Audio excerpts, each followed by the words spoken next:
My name is Chelsea Peter. I'm a Master of Social Work student here at UW, and I also work with UW HR's Work-Life Department. So before we start, I just want to remind you that today's session is being recorded. Also, for those of you who have just joined us, please mute your video and audio so we can keep the focus on our speakers. So today we're taking some time to talk about how to care for a child with special needs during the COVID-19 pandemic. And we're so lucky to have two UW experts with us for this conversation. Today we have Robin Talley, the Director of Training and School Services and a Behavior Consultant at the UW Autism Center. She has provided services to children with autism spectrum disorders since 1999 and is passionate about sharing evidence-based trainings and consultation in the community, particularly with teachers and parents. We also have Kathleen Artman-Meeker. She is the Director of Research at the Herring Center for Inclusive Education. She has experience in special education with kids with developmental disabilities and has conducted research on professional development for special education teachers, as well as coaches, teachers on the use of socio-emotional strategies and positive behavior support. So after Kathleen and Robin start us off, we'll have Kathleen Farrell, Director of Work-Life Programs in UW Human Resources, moderating the Q&A session at the end.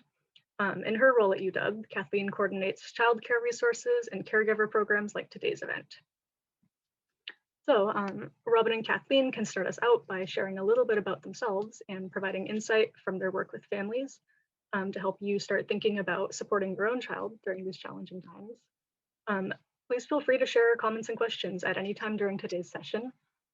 After Robin and Kathleen share their opening thoughts, we'll turn it over to Kathleen, who can share her knowledge and perspective, and then to Robin. And then we'll have our Q&A. So again, thank you, Robin and Kathleen, for being here and volunteering your time and expertise. And with that, I'll let you get started. Great, thank you so much. Just pause for a second and do some introductions. There we go. Hi, everyone. My name, like Chelsea said, is Kathleen Artman-Meeker, and it is such an honor to be here with you all today and to share some time thinking together and sharing lessons learned along the way from us and all of you joining today in the audience. So again, thank you to the whole U and to Chelsea and Kathleen for bringing us all together. And it's fun to be on a call with another Kathleen. So here we go. My name is Kathleen, like I've said a couple times, and I am here today from the Herring Center for Inclusive Education, which is a three-part center on UW Seattle campus. Whoops. There we go. We can stay with the introduction slide for a little bit longer. We have a three-part mission. And so we have a school and early learning, preschool, infant toddlers, preschool, and kindergarten classrooms on campus, just by the Montlake Cut there behind the medical center. And then we also have professional development services that reach out to schools, districts, early intervention agencies across the state and work on supporting inclusive education with families, with children with a range of disabilities and other complex needs. And then the part that I am the director of is our research and innovation arm, where we are also working with families, working with organizations to really figure out approaches that are family-centered, community-based, that really do improve outcomes and experiences and well-being for children with disabilities and their families. And so this is a passion, and my talk today will focus primarily on, or my introduction today will focus primarily on kind of the areas that I spend the most time, which is around early childhood and around childcare. So a lot of our research and professional development work is in natural, in community-based settings where children are and where we firmly believe children should be with their peers in early learning preschool settings and childcare settings and across the board. And so I'll share a little bit about what I've been hearing over the past year now of the pandemic and bring some of the experiences that I've had across special education in the kindergarten through third grade space, childcare programs in the community, and with a background in military childcare programs as well, which have a strong inclusive lens, and there's a lot we can learn from those programs. So I'll share a little bit about the path and that. And I've also been having a series of family and community listening sessions across King County in particular since about October, where I've been hearing from families, hearing from childcare providers, hearing from schools, PTAs, PTSAs, and others about what's going on, what their needs are, what the opportunities are. So I can kind of glean a little bit from those as well to share as we go. So thank you again for having me. And I think we can go on to the next slide. So I wanted to just start out today by gratitude, not only for having the time to come together with all of you today, but gratitude to all of you who are on this call or listening to it later. Parenting during the pandemic is no small task. I've got a 6 and a 9-year-old right there right now as well. And so it is a lot to juggle, and families who have children with complex needs are multiply impacted in many different ways as you have juggled all of the responsibilities. And I just want to take a moment of gratitude to just acknowledge that and acknowledge the amazing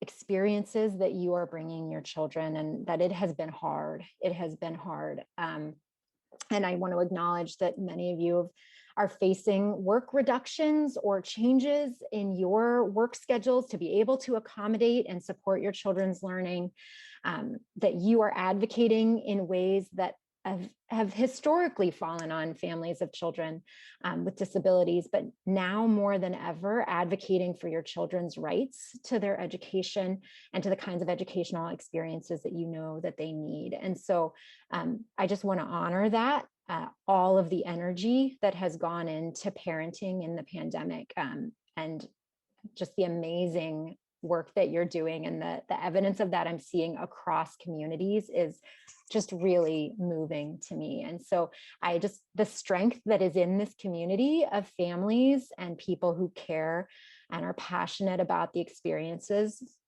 of children, families, schools, communities, there's a lot of strength here. And so I'm hoping that we can all lean on each other as we go through this webinar today. And I have also just had so many conversations where it's so clear we're all concerned about kids during the pandemic and the changes in their routines and in their educational experiences. But I want to just acknowledge that children are learning every single day, perhaps not what or how we expected, and perhaps not how or what we dream, but they are learning. And so they're learning in their moments with you. They are learning through the routines that you've established over the past year, kind of in crisis mode, but you've done it, and they're learning.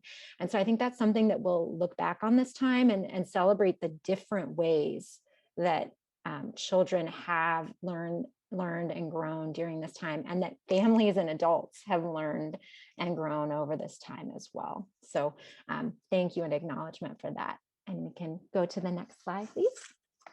So I wanted to start by just kind of situating what I've been hearing as I've been having conversations across families, special educators, and in my role, most of the work with special educators, most of the special educators that I enter into conversation with are either teachers in training, so learning to become special educators, and they're cooperating teachers in schools across the region, or they're teachers who are coming back to our program in the College of Education to get master's degrees. So they're working full time, getting their master's degrees. And I've had the experience of getting to chat with them and getting to learn with them if they do their master's projects in their classrooms during remote learning. So I've had quite a few conversations, and what I'm hearing as I'm working with families, special education teachers, and childcare providers across the region are some things that popped up always before, but continue to be true now. And so all of these things are kind of coming together to contribute to issues with access to care that you can trust, access perhaps to schools and to the educational systems that you want to get access to. And in the before times and now, behavior has been kind of the almost the canary in the coal mine for a lot of providers in early childhood programs. It's how kids initially get kind of referred in some cases for additional evaluation or support. And that continues to be true, but now it's kind of universally that we're thinking about mental health, we're thinking about social emotional learning, and that's kind of a positive. I think that we're shifting this towards thinking about what all kids may need and the ways that we can individualize to meet each child's needs. But this issue of behavior kind of being the thing that helped families eventually get access to some supports really is a slow mechanism, right? There's a lot of process in early childhood. There's a lot of like, it's a phase, kids will be kids, let's watch and see how they grow, when families are concerned and families know they want some support. But it's hard to get access to that. And so we're beginning to hear conversations about being more intentional about baking that into the early learning system and making sure that families are clearly listened to and that they have connections as quickly as possible with resources that would support them without a referral or a diagnosis. Everyone can get access to the supports that they're going to need. The other thing that I heard prior to the pandemic as well, and that I'm continuing to hear now, is that for families of children with complex needs, toilet training, personal care is kind of the gatekeeper. It determines childcare. It determines which childcare programs feel like they're able to support your child's needs. It determines it really does determine far more than it should. And so that has continued to be true. And I think one of our kind of missions at the Herring Center as well is thinking about how do we support not just early childhood, but as individuals move throughout school, young adulthood, how do we help make sure that childcare programs, before and after school programs, have the capacity to serve each and every child? And so hearing from you, from parents on this call, hearing from other community members about what they need that to look like as they're considering care for their school-age child is really important. And that has continued to be important as well. And so I just wanted to offer a few questions that I'm hearing, because I do spend most of my time in conversation with childcare providers and in coaching partnerships with childcare providers as they work to broaden their ability to support children with a range of complex needs and to live their commitments of inclusion. Some questions that have come up that I kind of framed as ways that family members who are maybe thinking about trying to get more comfortable with childcare as transitions change, finding childcare, questions to ask that may support you in that transition or as you're kind of trying to figure out next steps. So one of the big things that has come up is making sure that programs are thinking carefully about their staffing needs.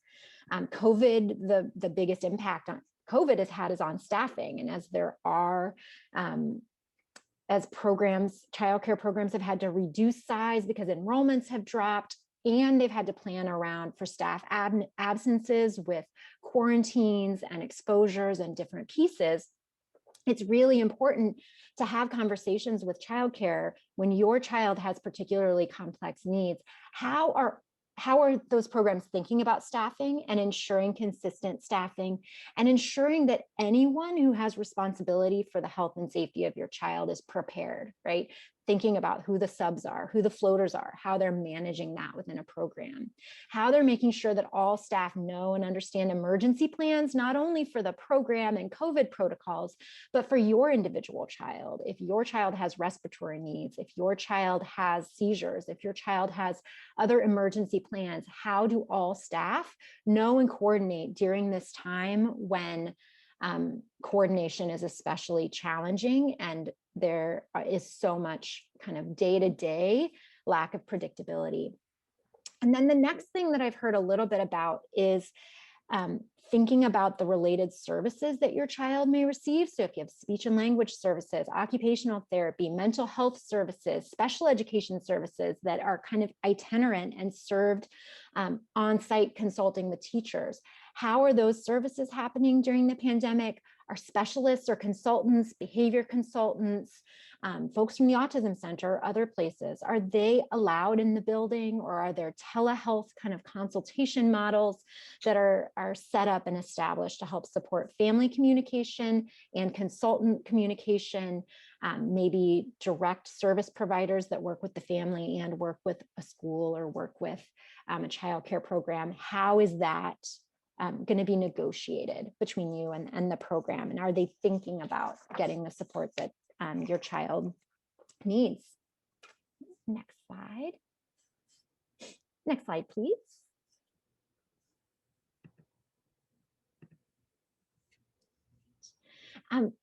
In my kind of world as a positive behavior support, social emotional learning person who cares a lot about young kids' development in family and in community, I think one of the biggest things to be thinking about during this unpredictable time of kind of constant routine changes is how are programs going about building as much consistency as possible, whether that's your child's school, a child care program, your home learning routine, and celebrating the community, building opportunities for children to connect with each other in some way, and to connect with adults in that space in some way, and continue that community building, that feeling of kind of safety and nurturing within a space.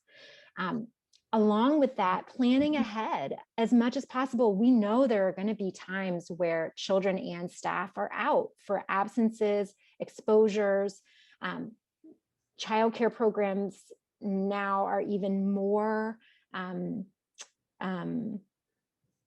always have been concerned about health and safety of children, but now if there are any symptoms of any kind, children are home for multiple days. So there's a break until they're able to come back, which may not have been true before. If your child had a cough or the sniffles, they'd still be welcome at childcare, but that is not the case now. And so planning for transitions, returns from absences, and for you as family members and working family members, planning for those absences and those times of quarantine have been the biggest thing.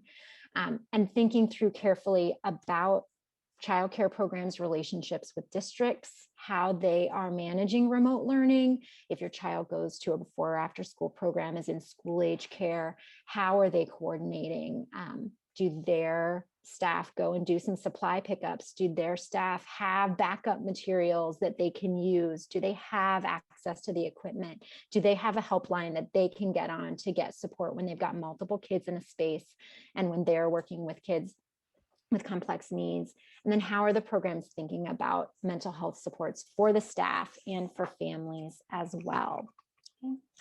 And taking care of one another. Right. So next slide. And so just kind of in summary, I think a few of the things that I have heard again and the issues and the impacts to start conversations together is this kind of issue I mentioned at the beginning that continues, that toileting determines childcare, and that's an issue that really needs to change. We really need to be able to think together as a community about how to make sure families who need care for their children outside of school hours have access to care that is able to provide for the child's health, safety, well-being, and being a member of that community. Also thinking about the supply shortages and how those have impacted childcare, the PPE, sanitizing, other things. But I mentioned also the isolation and quarantine policies and frequent disruptions. I think that's been the most kind of big picture issue that I've heard from a lot of families and programs as well, is that when my child is so reliant on routine, it is very, very disruptive to experience these constant disruptions. So what are kind of best practices for thinking about how to maintain as much consistency as possible? And then the final issue that has been coming up, it's less so now, but in the early days of the pandemic, there were lots of concerns, and childcare went into crisis in order to keep their doors open with dropped enrollment. But then there were also families who were still paying for care that was not open and accessible to them. And so I think there's just been that's getting better. There are more resources going into the childcare sector, but that's been kind of an issue that has popped up. So just offering these, like, you're not alone if you're experiencing these things, and we can kind of discuss and problem solve some of the pieces together. And I wanted to close with the next couple slides with just a few resources to offer in case you haven't seen these, or some folks that might be able to help you connect with resources. So one amazing resource is Open Doors for Multicultural Families. They're specifically focused on families with disabilities and families who are Black, Indigenous, or people of color, and provide services in a range of languages and have kind of inclusion at the core of what they do from a multifaceted perspective. So they are an amazing resource that helps families connect with the special education services that their child deserves and has a right to, and helps build advocacy. South Seattle Education Coalition is another group that also helps build family advocacy, helps you connect with resources. And then in the K-12 public school system, the Education Ombudsman is a really amazing resource to go to help navigate any concerns that you may be having with your child's school. They come in when there are issues, but they have a lot of resources to help you explore and learn from other families as well before there are issues. And then for those of you looking for childcare or looking to learn more about inclusive childcare, Childcare Resources is a local Seattle-based organization that kind of coordinates our state's childcare resources. And so they have services for families to help you find the kind of care that you need and to get resources. And then our final slide for me, I wanted to also offer for a couple of resources that help support the capacity of early childhood programs. And so they do coaching or professional development or have resources. So these might be things that childcare providers might connect into, but families may also be interested in looking into and sharing the word about. One is Kids Included Together, which has some amazing resources about social emotional learning, inclusion in childcare. Kindering is a local organization that works with children birth to 3 and their families and does consultations with childcare programs specifically around children with complex needs and that infant toddler age group. And then the Herring Center that I mentioned is my professional home, also offers those services to childcare programs and public schools as well, and offers a series of webinars that you may be interested in attending as well to learn more about what inclusion looks like in public schools, childcare, and how to build capacity for that. So that's my kind of introduction, and I'll pass it over to Robin.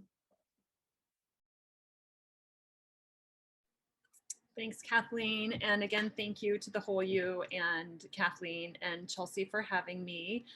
I'm excited to be here. And I think my what I was hoping to talk about fits in well with what Kathleen just shared, because it's a little bit more specific and it kind of addresses some of those planning strategies that we might use. But before I get into that, I'll just share a little bit about the Autism Center. So we also have a 3-part mission similar to the Herring Center. And actually the Autism Center and the Herring Center are right next to each other on the Montlake Cut. Our 3 missions involve research. So we have a number of research projects, and I have some resources to share on those, some research projects that we're recruiting for. And so conducting state-of-the-art research is one of our missions. Another mission is to provide excellent clinical services.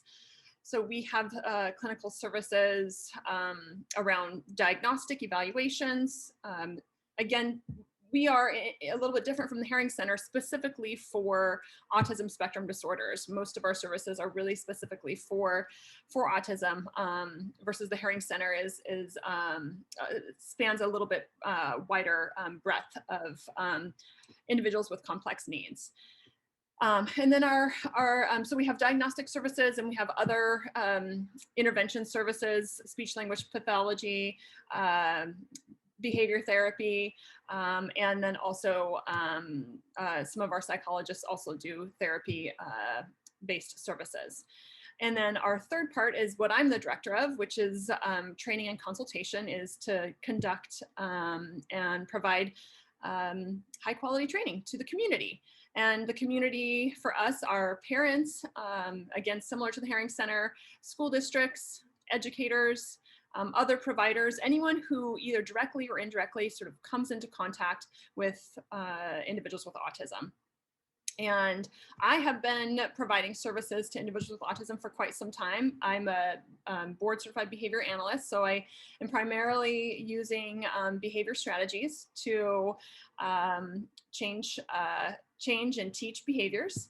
And I spend most of my time in schools, and so does my team. We contract with between 25 and 50, depends on the year, 25 and 50 different school districts across Washington state, and provide consultation and training either on a program-wide level or sometimes for specific students. And for the most part, my specialty is more school age individuals. So I spend a little less time with early childhood providers, although that's what my training was in originally. And I actually did my student teaching at the Herring Center in the EEU. So right now, these days, I spend most of my time with school age students and teachers who are providing services to students with autism. So what I thought I would discuss is some strategies in three main areas. And the first area is just sort of as you're planning for these transitions back to school or back from a break from childcare. These are things that I would be implementing in my home and or looking for or sharing ideas with the childcare provider. Because I think, as Kathleen mentioned, sort of in her gratitude towards all of us of what we have gone through this year and the experience that we are going through and providing our children. I also want to recognize that it's been a very traumatic year for so many people and for our children, even though we've done our best to really try and create a life and continue on with life as normally as we can. There is a lot of trauma between going, from what we've been doing for the last 12 months to possibly entering back into school for the first time in 12 months, or even if our kids have been in childcare, again, taking those breaks because of illness or because of some other public health reason. Those I think have an impact, and the trauma that can be related to those can really change the way that we should approach entering back into those environments. So these three main areas. So we're talking about motivation and engagement, and there are a few strategies that I think are really helpful.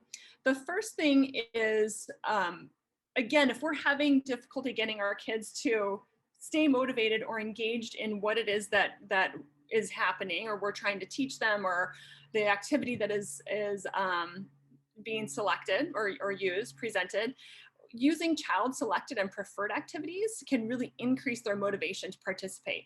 So if your child, loves Thomas the Train, then we're going to incorporate Thomas the Train into the activity as much as possible.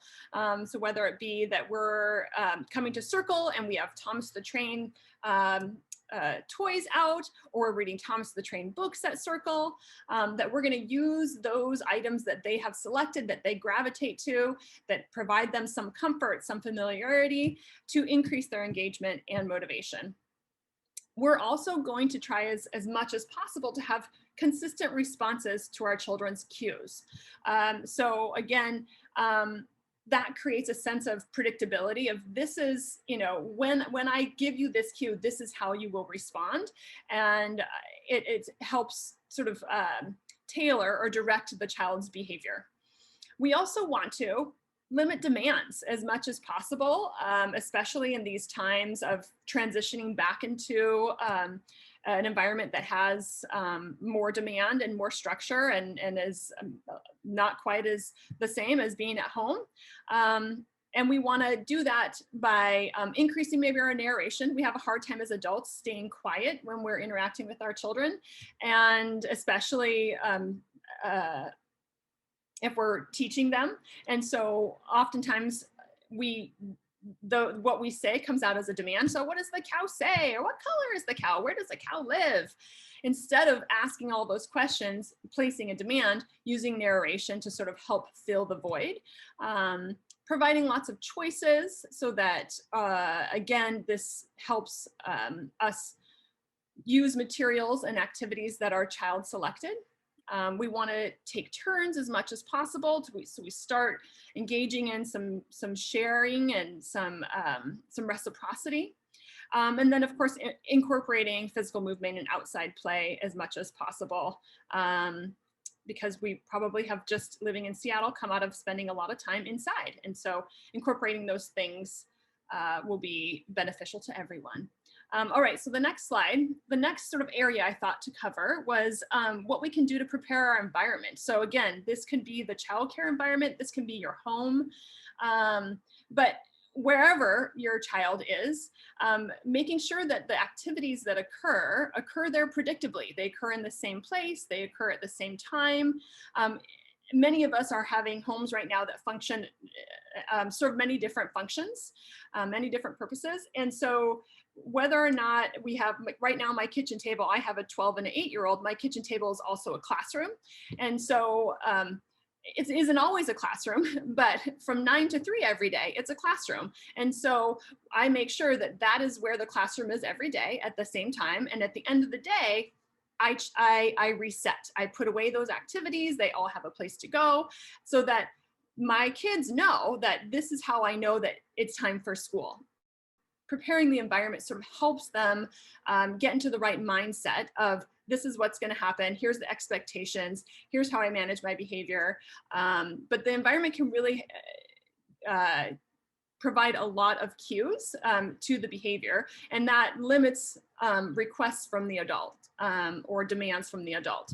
And again, I mentioned this, but I think it's really important to, especially if you're in the home setting and your home is serving multiple purposes, to reset at the end of each activity or at the end of each day. And that means putting those things away, having your child help with that if that's possible, and getting the environment ready for the next activity or for the new purpose that it's going to be taking on. And then in order to encourage communication, especially with younger individuals or individuals that are pre-verbal, we want, these are just things that we always sort of have with materials. We want to try and make sure that materials or things that they want aren't always freely accessible. Some things can and should be freely accessible all the time, but some things can be sort of in sight but out of reach, or in a locked container, or a container with a lid. Or you give small portions of things. And those strategies can really encourage communication. Again, this isn't something that I would do all day long, but if you are engaging in activity where you're working on communication, those kinds of things help. For example, and depending on the age of the individual, you know, for my kids, their electronics aren't available all day long. There are times when they're available, but they aren't available all day long. So sort of having those restrictions or having things that are off limits really help manage, again, their behavior without you having to give direct cues to them. So the next slide just sort of talks about establishing rules and routines. And these are probably two of my favorite strategies for at home, and just sort of the difference between rules and routines. Rule is just a statement defining the expected behavior. So we have a rule that we don't allow screen time Monday through Thursday in my house, and that is the rule. And we carry that out through sometimes a related expected routine.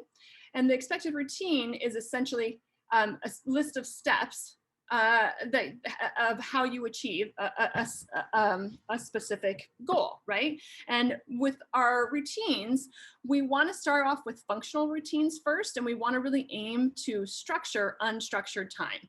So I have a morning routine, and I have a very specific way that I structure that routine. I wake up and I make my bed, and then I brush and floss my teeth, and then I go drink a glass of water, and I take my vitamins, and I do all that before I allow myself to have coffee. And I started doing that when the pandemic hit. or when the pandemic started, when we all went into quarantine, when I woke up specifically to kind of have a set of like, this is the start of my day.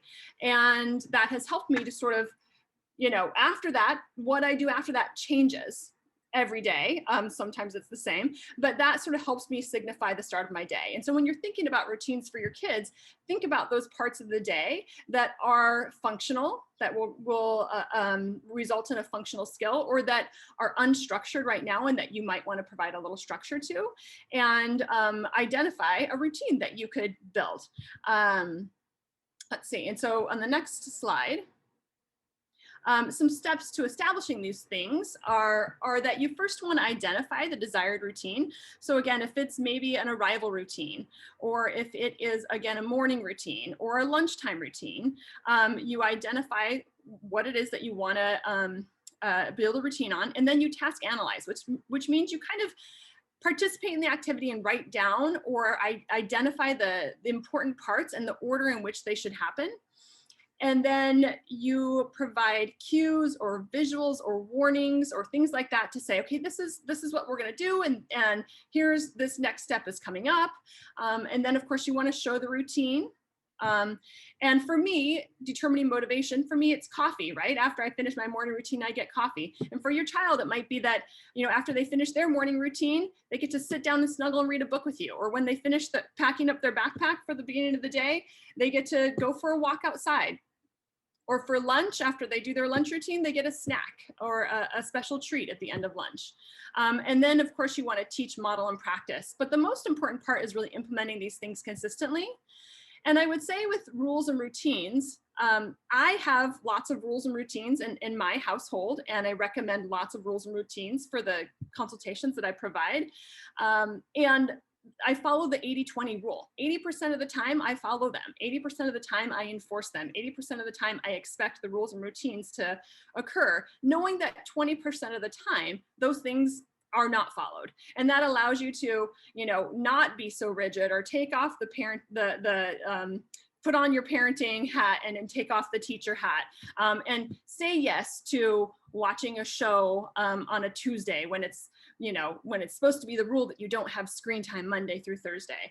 And so I don't think you have to be really rigid with these things, but for individuals with autism, rules and routines can really, really help to decrease anxiety, help to teach new skills, and are hard work for sure. But I think these are things that could help with planning for and transitioning back into the school setting, particularly if your child has been at home accessing remote education and they are starting to go back, or they have recently gone back. Identifying some of these rules and routines that can help prepare them for getting back into the demands that are in the school setting can be really beneficial. And then last, I thought I would share some resources specifically at the Autism Center. So as I mentioned, we have a number of research projects that we're currently recruiting for. And I also have a few flyers that I'm happy to drop into the chat box as PDFs that you can have access to.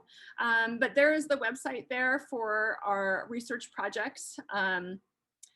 We're recruiting for individuals with Down syndrome, as well as siblings of individuals with autism across a number of ages. We also, they also have a few other, I believe they're still recruiting for a sleep study. So anyhow, I will let you guys explore that link and then also drop those flyers into the chat. We have a summer camp that we run every summer for 5 weeks. We did run it last summer in a abridged version, and right now it is recruiting for this coming summer. I'm not exactly sure of the schedule. Last year it was a slightly shortened day than it typically is, but it typically is a 6-hour day, 5-day a week for 5 weeks summer camp. And it's called Apex Summer Camp, and there is the website right there. And again, it's a summer camp specifically designed for individuals with autism and ADHD. And then I also wanted to provide you just a YouTube link to a webinar that one of our staff members provided, Dr. Ashley Penny. She created this webinar on how to find the right ABA provider for you and your child. And you're welcome to access that webinar and watch that. I think it's about 35 to 40 minutes long. So if you have questions about finding an ABA provider, it's not specific to some of the challenges related to COVID, but I think there's a lot of really great information in the webinar. And then similar to the Herring Center, we also, back one slide, sorry. We also have a number of training and webinar opportunities that we publish quarterly, and you can either check them out on our homepage, or you can also sign up to receive e-news about Autism Center happenings and training updates. And then lastly, I provided a link to our clinical services. As I mentioned, we provide treatment intervention as well as diagnostic evaluations. And so if you have questions about that, the intake process starts on our clinical services homepage. And from there, we get you on the right lists and connected with the right folks for the services that you're looking for. Yeah, and again, just thank you so much for having me. And here is my email, and as well as our coordinator's email. If you have questions or needs around training or consultation, we'd be happy to chat with you more.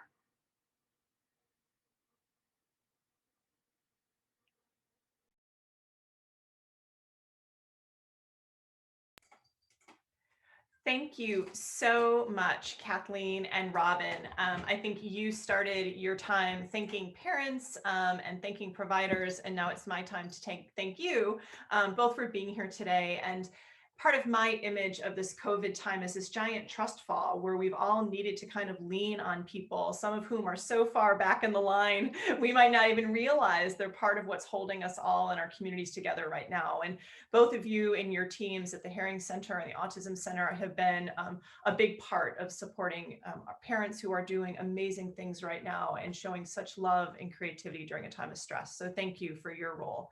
And especially for making time to be here today. There are some questions that are starting to come into the chat that I'm going to look at. I'm also scanning to see, is there anybody who would like to ask their question verbally?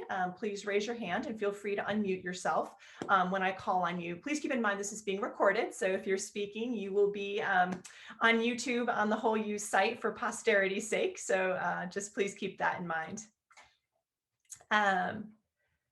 So my apologies, it's going to take me a second to catch up with what's been shared. One participant asked, is the Apex Summer Camp offered in other locations besides just the one in Seattle? It is just Seattle right now. I don't know if they have talked about expanding their camp to other areas of the state. They usually accept around 100 students or 100 campers, and they have almost the same amount of staff. And right now they are currently recruiting for both campers and staff. So a lot of individuals who are pre-med or getting ready for grad school do an internship with Apex Summer Camp. So if you know people that are interested in that, they are recruiting for both. And I was going to try and drop their flyer and a couple other ones in the chat, and usually I can access my own files, but I'm not able to. So maybe Kathleen and Chelsea, I can just send those flyers to you when you send out the handouts. You can include those. Absolutely, happy to do that. Fantastic. Here's a question from somebody who is planning for a future, I think, in your work. As somebody about to interview for the Child and Adolescent Prevention Program at UW Seattle, they'd like to take the opportunity to see if there's any information you'd recommend they review and familiarize themselves with, or any UW resources they should know about. Ooh, that's a good question. So I was just kind of glancing over that program site, and I just want to add a layer of recommendation to check out the work of Liliana Lengua and the Center for Child and Family Wellbeing. I think that's such amazing, important work that's happening there. And it looks like she's affiliated with that particular master's program. So that's one that I've heard really good things about. I know several graduate students who are involved in that work, and particularly in multilingual communities and doing family engagement work and really just, I want to learn more about that program. So I always recommend others look into that as well. I'm trying to think of any other resources that might be good places to look, but that's the first that popped to my mind. And then when I saw she was affiliated, I wanted to give a shout out. Great. And I think Kathleen and Robin, if you have other things to share, you certainly can pop them in the chat or send them directly to the person who asked that. I'm going to chime in with a question that I've heard, I think every single time I've hosted one of these webinars, and it often is paired specifically with a parent who shares that their child is on the autism spectrum, and or may have other disabilities. And the question has to do with anxiety and behavior change. And I think there's these questions about, I'm watching my child demonstrate different behaviors. Maybe they seem to be regressing in some way. And when should I, as a parent, be, understanding that this is COVID, right? Like this is COVID and we're all doing things that are atypical. And when should I say, ooh, something isn't right, and I might need to seek intervention? And I know that covers a broad space, but I wonder if there's any guidelines you can give parents just because they're concerned. And so I invite you to share a little bit about your perspectives on that.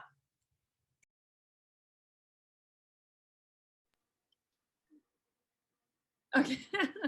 I guess one of the things that I would say is, if strategies that have worked in the past are not working, or if you're trying new things and those aren't working, or if you see the other thing that happens often with humans is that we have an impression of how things were and how things are, or how they're changing.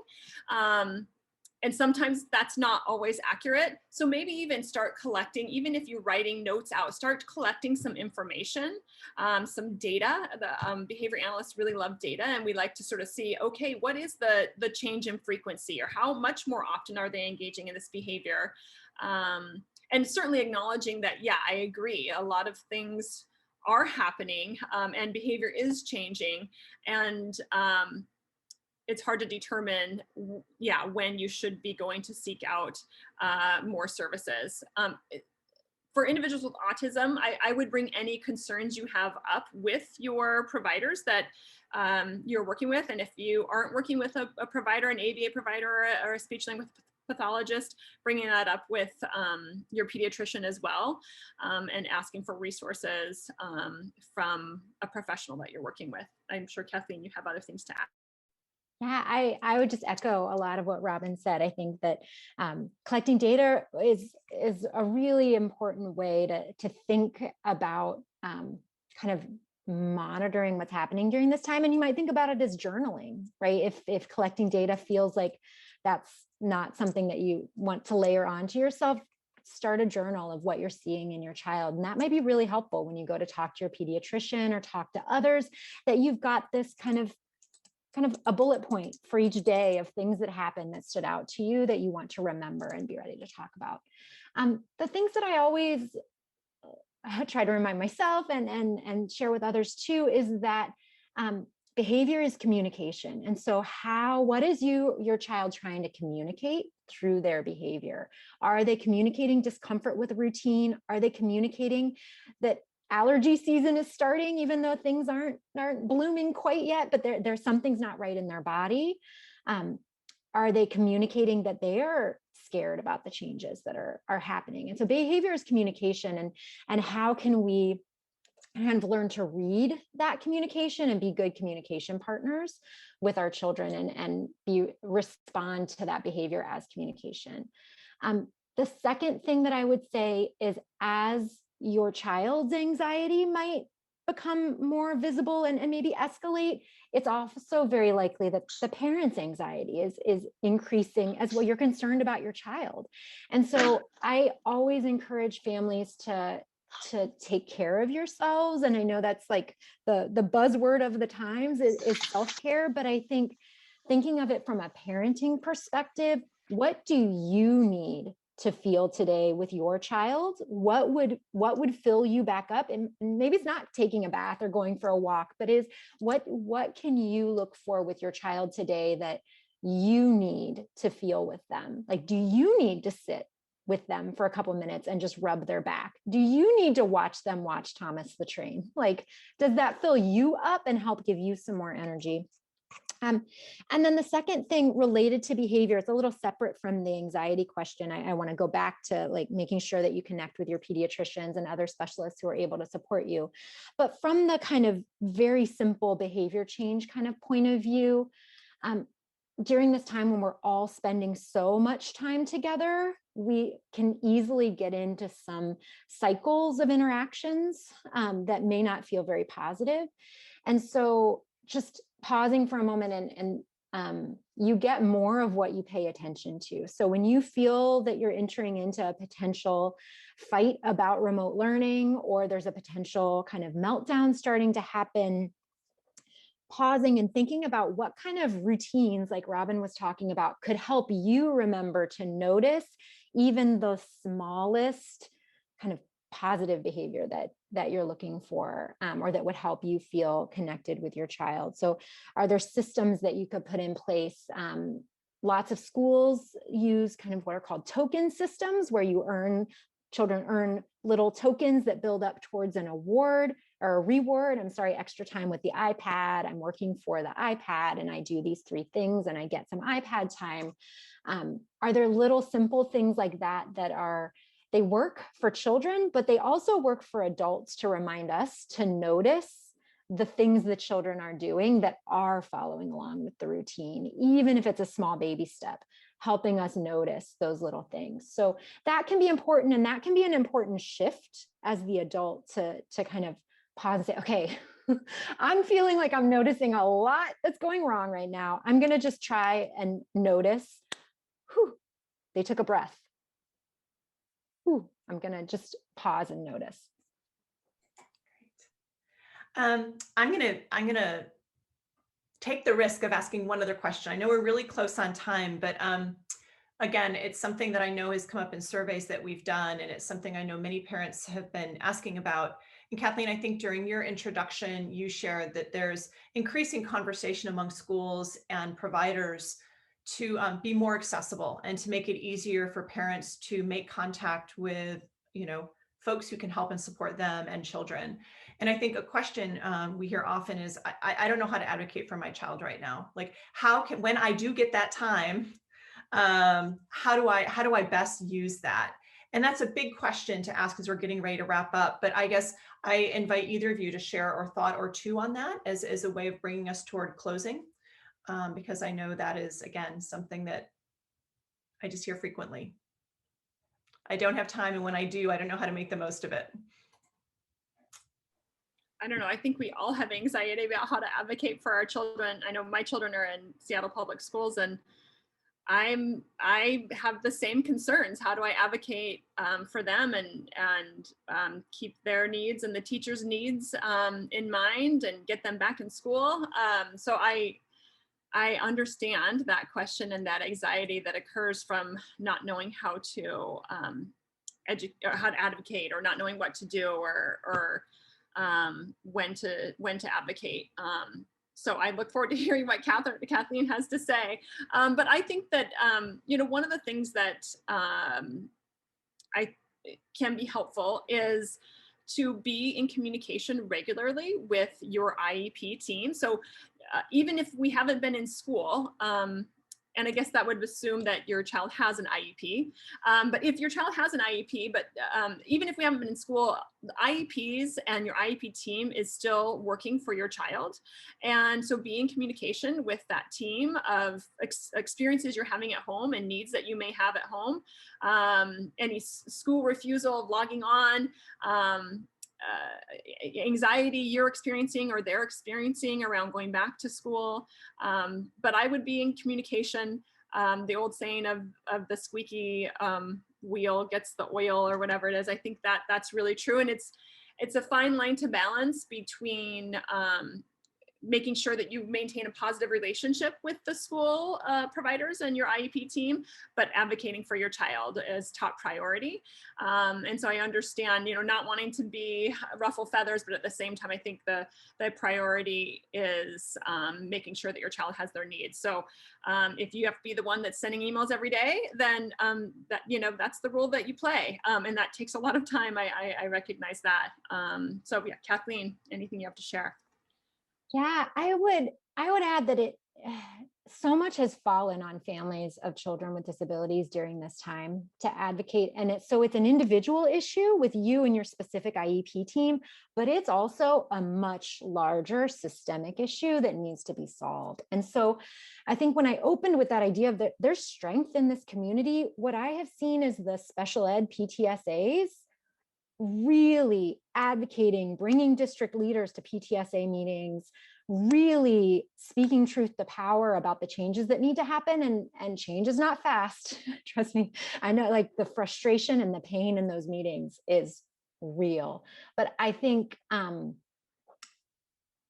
advocating for your individual child, what you need right now, but when you have time, if you have the capacity to connect with other families, either through your special ed PTSA, through support groups, through multicultural families, Open Doors for Multicultural Families, Southeast Seattle Education Coalition, others that you can connect with and learn you're not alone, and collectively push on the system. So it's not all on you constantly fighting for your child, but you're adding your voice to others who can also kind of give you some tips and here's who you actually need to talk to see this change happen, right? Here's the actual door that gets things moving. I think that's where power seems to come through these conversations. And I saw one more comment in the chat about how to get started if you're new to diagnosis, if you have a new diagnosis. And so I think I might see if I can find a link. Our early intervention systems have some good recommendations for when you're new to a diagnosis, knowing not everyone who's new to diagnosis is a young child. That often does happen later in childhood too. So I'll see if I can find some resources to kind of quickly put in the chat as well for one of the questions I saw pop to me. Great. Thank you so much, Kathleen. And there's been some other resources that folks have shared in the chat as well, and we'll capture those and send them out in the follow-up email. I know we are at time.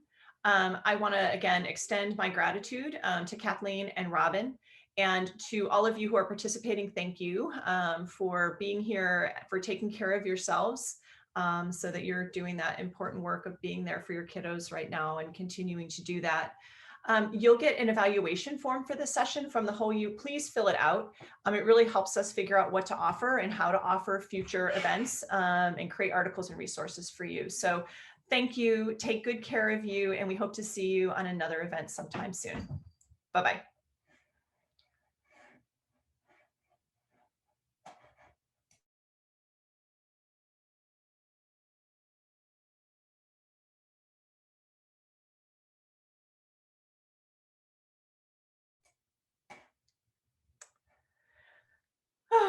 Look like the person who had private chatted me a question has left already, so I didn't get resources. Oh, yeah, no, anything I can add. And thank you both so much. It is, it's a huge topic area to cover. And I'm grateful that you shared as much as you did, and hopefully give people a chance to say what the next level would be.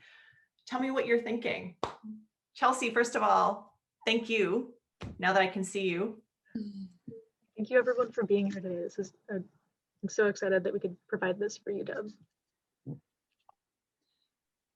Yeah. I did see one question on here that we didn't get to, which is fine, around the cost of Apex, and it is an expensive camp. And I didn't want to contradict the person that made the comment, but they do utilize insurance. In many cases, many insurances don't cover it, unfortunately. And there are scholarships available through our family. I see that somebody like went to our website. I include that, yeah. So I didn't put that out there because I was grateful Caroline. I don't know if you guys know Caroline Shelton, but she was. Yeah. So yeah, I was thankful that they found that. But yeah. So anyhow. Yeah. Kathleen, any reflections from both of you? Are there things that we missed, things that you think we can follow up on in the future? I can't think of anything. It was fun to get to chat. Hopefully, there weren't a ton of questions, so hopefully that felt the way you wanted it to feel. But I wanted to feel the way participants want it. I will say I was shocked. Like partway through, I direct chatted with a couple of people I knew who were participants and said, be ready to ask a question. Because usually like my biggest challenge is like, there's so many people asking and trying to get to everything. And so that's why I apologize. My questions weren't the most articulate at the end, but I was like, I needed to kind of drop on things that I knew had come up in other sessions that really were valuable, might be valuable to this group as well. So thank you for rolling with that. Yeah. Sure. Yeah, no, yeah, I was surprised there weren't more questions too, but I do think everyone is feeling a lot of well, I don't know. I'm coming more from the school age perspective, but I think everyone's feeling a lot of anxiety right now, just around returning to school and whether that's going to happen or not. So I don't know. Maybe that's part of it. It's every question is such a loaded question at this point that felt too big. Like my questions felt too big to ask. I'm not sure. Yeah. I'm guessing that the evaluations, one of the first things people will say is just how your openings just diffuse their anxiety, right? Like I think everything you both shared and I tried to echo about you're doing your best and you're making a difference, even if you're judging yourself every day. You shouldn't be judging yourself. And that, I think that's the most consistent feedback we've gotten. And I'm sure you hear that every single day as well. Yeah. All right. This was fun. It was nice to see you all.